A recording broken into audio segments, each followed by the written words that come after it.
నాగర్ కర్నూలు జిల్లా అమరాబాద్ మండలం తుర్కపల్లిలో ఇందిరమ్మ ఇళ్ల మంజూరులో గోల్మాల్ జరిగింది. ఇందిరమ్మ ఇళ్ల నిర్మాణాలకు పైలట్ ప్రాజెక్టుగా ఎంపికైన తుర్కపల్లిలో గతంలోనే లబ్ధిదారులను ఎంపిక చేసి ప్రొసీడింగ్స్ పత్రాలు కూడా అందజేశారు.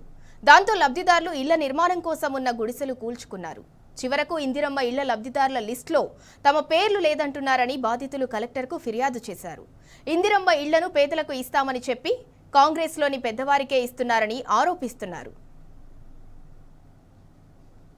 ఈ కాంగ్రెస్ ప్రభుత్వం మా ఊరు పైలట్ ప్రాజెక్ట్ కింద తీసుకొని 35 ఇండ్లు శాంక్షన్ అని చెప్పి గత ఒక 5 మరీ ఎంఆర్ఓ గారు, ఎండిఓ గారు, గిరిదావరు, పంచాయత్ సెక్రటరీ, సర్పంచ్ వాళ్ళంతా పిలిచి అమ్మ లక్ష్మమ్మ నీకు ఇల్లు వచ్చింది, అమ్మ భాగ్యమ్మ నీకు ఇల్లు వచ్చింది, పార్వతమ్మ నీకు ఇల్లు వచ్చింది ఒక వినతి పత్రం ఇచ్చిండ్రు. ఆ వినతి పత్రం మాత్రమే మాకు దక్కింది తప్ప కానీ ఇల్లు లేదు, పొల్లు లేదు. అదే సంగి బాలమ్మ చిన్న గూడు ఉండే ఆమె, ఆ గూడు నాకు ఇల్లు ఇస్తారని ఆశతోన ఆ గూడును కూడా కూలగొట్టుకొని ఆమె నడి రోడ్డున ఉంది. ఇప్పుడు మీరు వస్తుంటే సూచిండ్రు. ఆమె అన్నమో రామచంద్రాన్ని అలవడిస్తుంది. అటు వాళ్ళని పట్టించుకోకుండా మరీ ఇండ్లున్న వాళ్ళే చూసుకొని నిలుస్తున్నారు. దయచేసి ఈ గవర్నమెంట్ పేద ప్రజల కోసం పాటుపడి పేద ప్రజలను ఆదరించి వాళ్ళకు సాయం చేయాలని ఈ గవర్నమెంట్ను కోరుకుంటున్నా. ఈరోజు పైలట్ ప్రాజెక్ట్ అని తీసుకున్నారు. ఈ పైలట్ ప్రాజెక్టు అని తీసుకున్నప్పుడు కనీసం ఇలాంటి నిరుపేదలు గూడు లేనటువంటి వారికైనా కానీ అసలుకు ఈ ఇందిరమ్మ ఇండ్లల్లో అవకాశం కల్పించి ఇల్లు ఇచ్చి ఆదుకున్నట్టయితే అసలుకు ఇలాంటి పేదవాళ్ళను గుర్తించి చేసినట్టయితే వీళ్ళకి ఎంతో మేలు చేసిన వాళ్ళు అవుతారు. కానీ ఇలాంటి పేదలను గుర్తించకుండా ఈరోజు ఇండ్లు ఎవరికైతే ఉన్నావో ఆ ఇండ్లున్న వ్యక్తులనే వాళ్లకు మంచి స్లాబ్ ఉన్న ఇండ్లు ఒక్కొక్కరికి 2-3 ఇండ్లు ఇట్లా ఉన్న వ్యక్తులను గుర్తించి మీరు టీఆర్ఎస్లో పనిచేస్తున్నారు, మీరు టీఆర్ఎస్కు ఓటేసిరు, మీకు ఇండ్లు ఇయ్యము అని చెప్పి ఇలాంటి గుడిసెలు ఉన్న వాళ్ళని పక్కకు పెట్టి ఇండ్లున్న వాళ్ళకే ఈరోజు ఇండ్లు ఇవ్వడం జరుగుతుంది.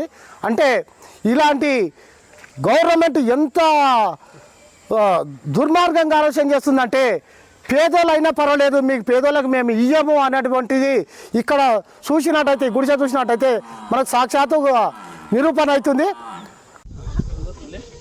ఈ ఊరికి గ్రామ ప్రజలందరూ ఊరూరి గ్రామ ప్రజలందరూ వచ్చి ఎంఆర్ఓ, ఎండిఓ, కార్యదర్శి వాళ్ళందరూ వచ్చి ఒక పత్రం అన్ని ఇచ్చిర్రు. ఇచ్చిన తర్వాత నేను ఇల్లు వచ్చిందన్న ఆశతోటి నేను ఇల్లు కూలగొట్టి నేను బయట అప్పు తెచ్చి బేస్మెంట్ చేసుకున్నాను. ఇల్లు కూలగొట్టినప్పుడు నేను కార్యదర్శికి ఫోన్ చేసాను. కార్యదర్శి ఏమన్నాడు, కూలగొట్టుకు అన్నాడు. ఆ తర్వాత తమ్ముడు మరి కూలగొట్టిన తర్వాత మళ్ళీ క్యాన్సిల్ చేస్తారని అడిగిన. అంటే ఏమన్నాడు, కూలగొట్టుకోకుంటే ఏమైనా చేసుకోక ఇవి ఇచ్చిర్రు ఉట్టినే ఇస్తారు, అట్లా చిండు కొట్టి ఇస్తారు.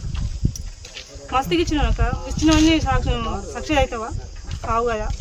ఇది కలెక్టర్ దగ్గర పోవాలి, కలెక్టర్ నుంచి మళ్ళీ ఎమ్మెల్యే దగ్గర రావాలి, ఆర్డీఓ దగ్గర రావాలి.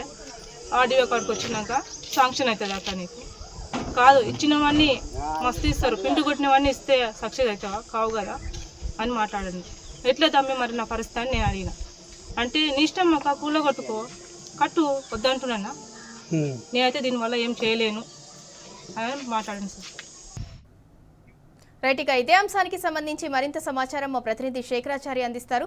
శేఖరాచారి, నాగర్ కర్నూలు జిల్లా తుర్కపల్లిలో ఇందిరమ్మ ఇళ్ల గోల్మాల్కి సంబంధించిన అప్డేట్ ఏంటి?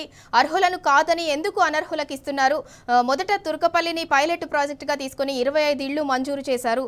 ఆ నమ్మకంతో వాళ్ళు ఇప్పుడు ఉన్న గూడును కూడా కూలగొట్టుకున్నారు. ఇప్పుడు వారి పరిస్థితి ఏంటి? అర్హులను కాదని అనర్హులకు ఇస్తే అర్థం ఏంటి అసలు? ఇందురా నిజంగా కూడా ఇది దారుణమైన అంటే దుర్మార్గమైనటువంటి విషయంగా చెప్పవచ్చు. నాగర్ కర్నూలు జిల్లా అమరాబాద్ మండలం తుర్కపల్లి గ్రామాన్ని ఇందిరమ్మ ఇళ్ల నిర్మాణంలో పైలట్ ప్రాజెక్ట్ కింద ఎంపిక చేసి అర్హులైన వారికి నిజమైన అర్హులైన వారని చెప్పేసి వాళ్లకు మంజూరు పత్రాలు కూడా అంటే ప్రొసీడింగ్స్ అంటారు, వాటిని కూడా వాళ్లకు ఆ ప్రొసీడింగ్స్ అంటే ఆ మంజూరు పత్రాల పైన సీఎం రేవంత్ రెడ్డి ఫోటోతో పాటు మంత్రి పొంగులేటి శ్రీనివాస్ రెడ్డి ఉన్నటువంటి ఫోటోను అధికారులు అక్కడి గ్రామానికి వచ్చేసి వాళ్లకు అందజేసినటువంటి పరిస్థితి.